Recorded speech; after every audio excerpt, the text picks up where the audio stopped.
भ्राता भीम उठिए।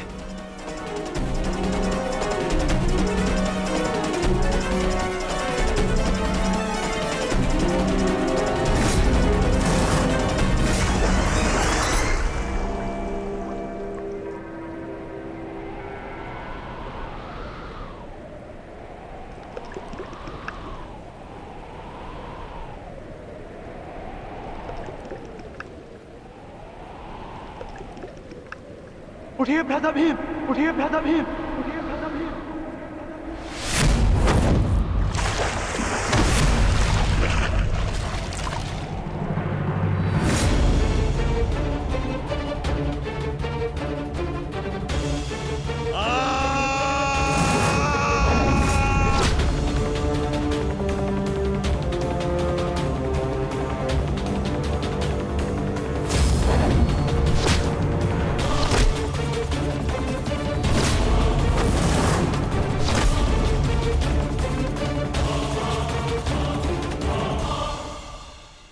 प्रतिज्ञा ली थी ना तुमने कि तुम मेरी जंगा तोड़ेगा। आज मैं प्रतिज्ञा लेता हूं, तुझे मारने के पश्चात, उन पांडवों का वध करने के पश्चात, उस 5 पतियों वाली पांचाली का पूरे कुरु सभा के बीच फिर से वस्त्रहरण करूंगा और अपनी इसी जंगा पर बिठाऊंगा।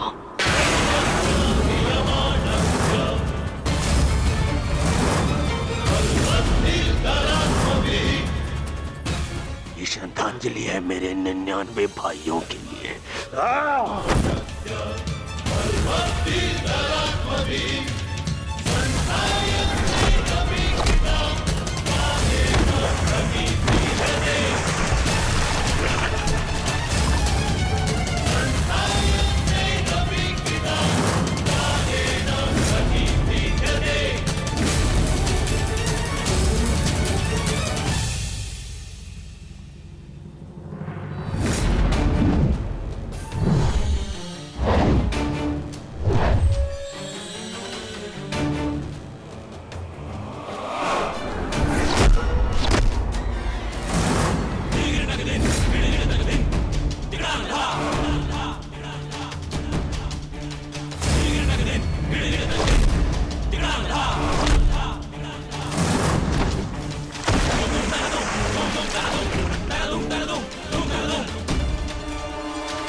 प्रहार करो इस पर।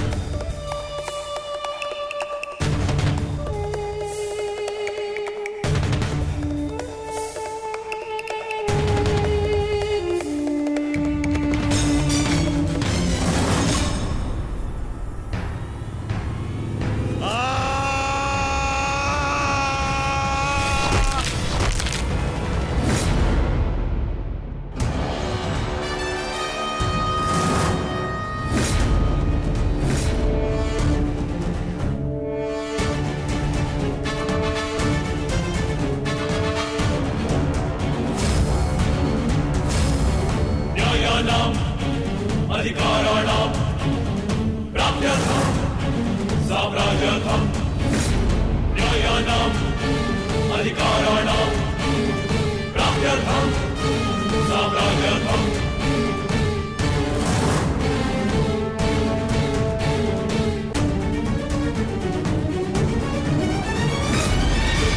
न्यायस्य अन्याये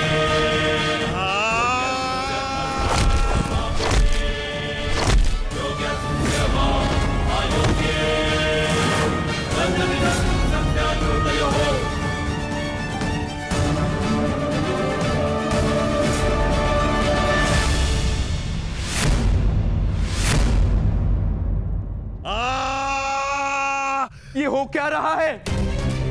स्वयं स्वयं महाबली बलराम के होते हुए इस प्रकार नियम का उल्लंघन कैसे हो सकता है? बलराम को कुछ करना होगा। ये छल है बॉस।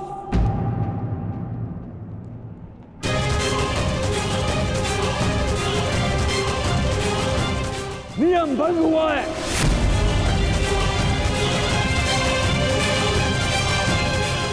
रुक जाइए दाऊ।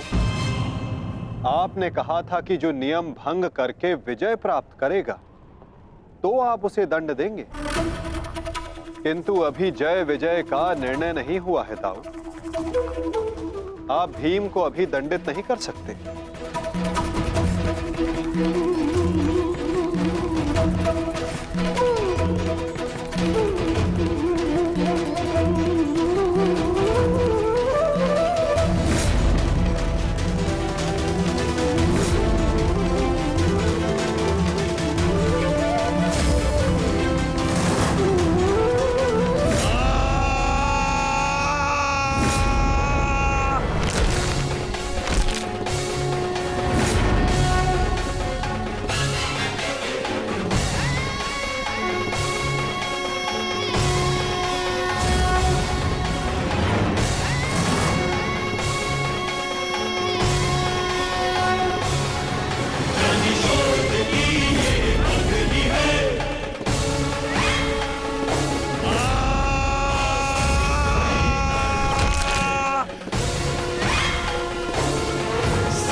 मित्र,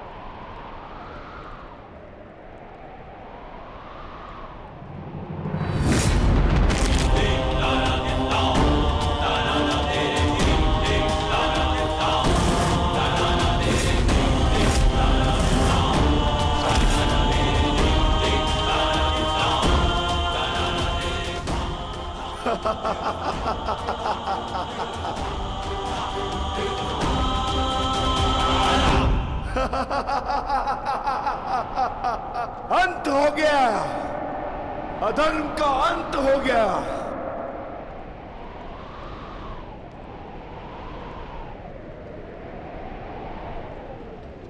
ज्येष्ठ, पांचाली से कहना मैंने अपनी प्रतिज्ञा पूर्ण कर ली।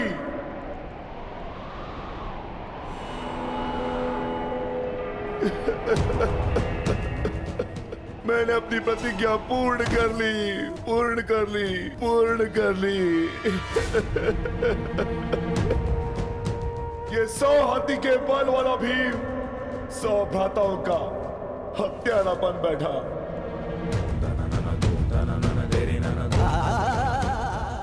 आज ये देवपुत्र अपने भ्राताओं का रक्त पीने वाला राक्षस बन बैठा।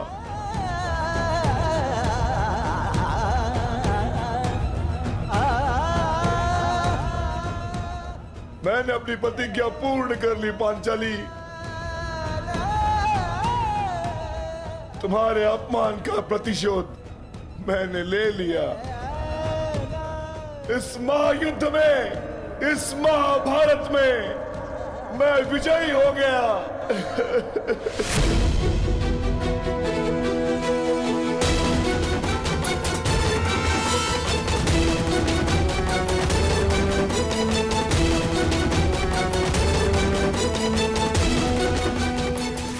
इस महायुद्ध में, इस महाभारत में मैं विजयी हो गया। परंतु आज स्वयं को हार गया ये वृकोदर भीम। हार गया ये वृकोदर भीम।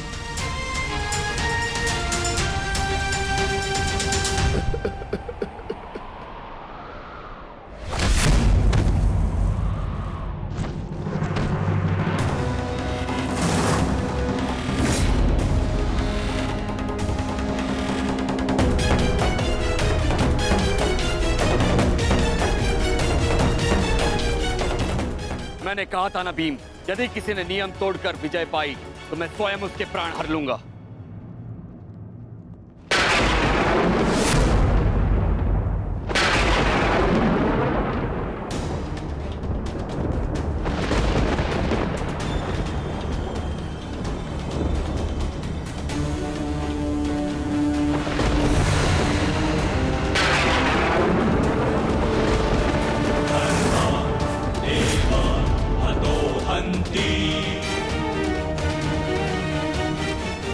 तुमने दुर्योधन की जंगा पर प्रहार करके द्वंद का नियम तोड़ा है भीम।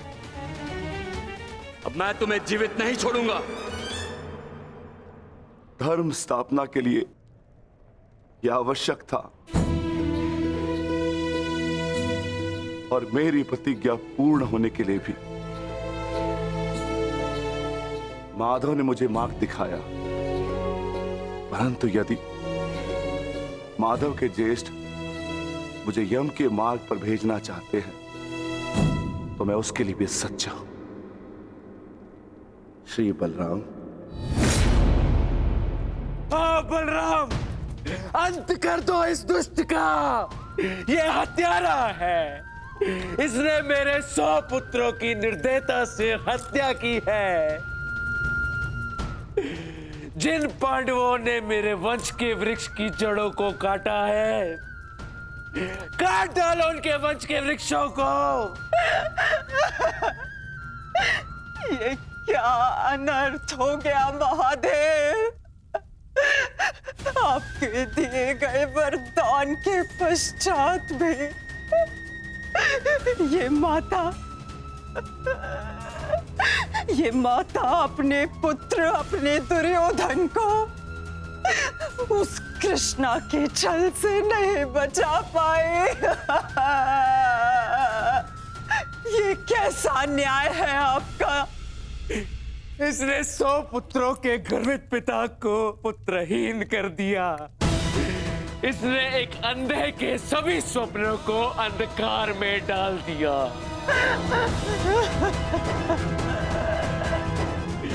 अंत कर दो इसका, मार डालो इसको हवलदार। यदि मुझे कोई तर्पण करने वाला जीवित नहीं, तो इनका तर्पण करने वाला भी शेष नहीं होना चाहिए।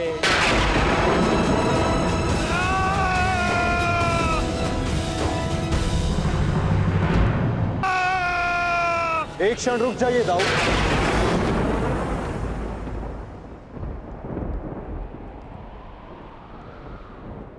नहीं कान्हा, अब मत रोकना मुझे। अब मैं बंदित नहीं हूं। मैं अधर्म को तो नहीं रोक पाया, परंतु अधर्मी का नाश अवश्य करूंगा।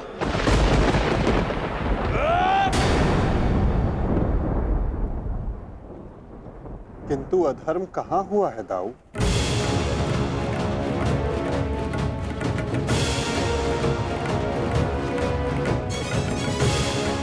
भीम ने नियम भंग करते हुए दुर्योधन की जंघा पर प्रहार किया। क्या यह अधर्म नहीं? तुमने स्वयं अपनी आंखों से देखा है कान्हा, फिर भी तुम मुझसे प्रश्न कर रहे हो? हाँ दाऊ, क्योंकि ये प्रश्न उचित है।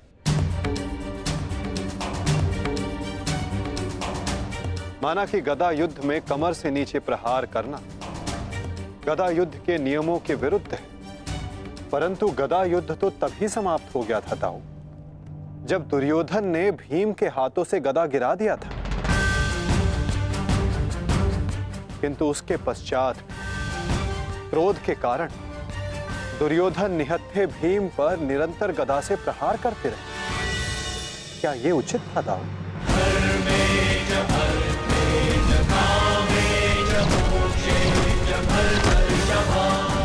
नियम तो दुर्योधन ने तोड़ा था,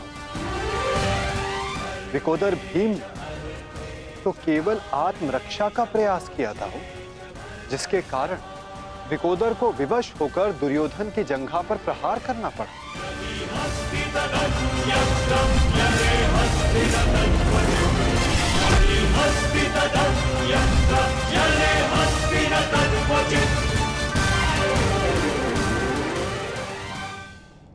और दाऊ, स्मरण रहे, नियमों को भंग करना तो दुर्योधन ने प्रारंभ किया। दाऊ, जब दो योद्धा आपस में युद्ध करते हैं तो वो एक दूसरे को उकसाते हैं, किंतु किसी की कुल वधू का मान मध्य में लाना और उसका अपमान करना क्षमा योग्य नहीं होता है दाऊ। आप क्या चाहते थे दाऊ? कि दुर्योधन इस युद्ध में विजयी हो जाए और पांचाली को अपनी जंघा पर बैठा?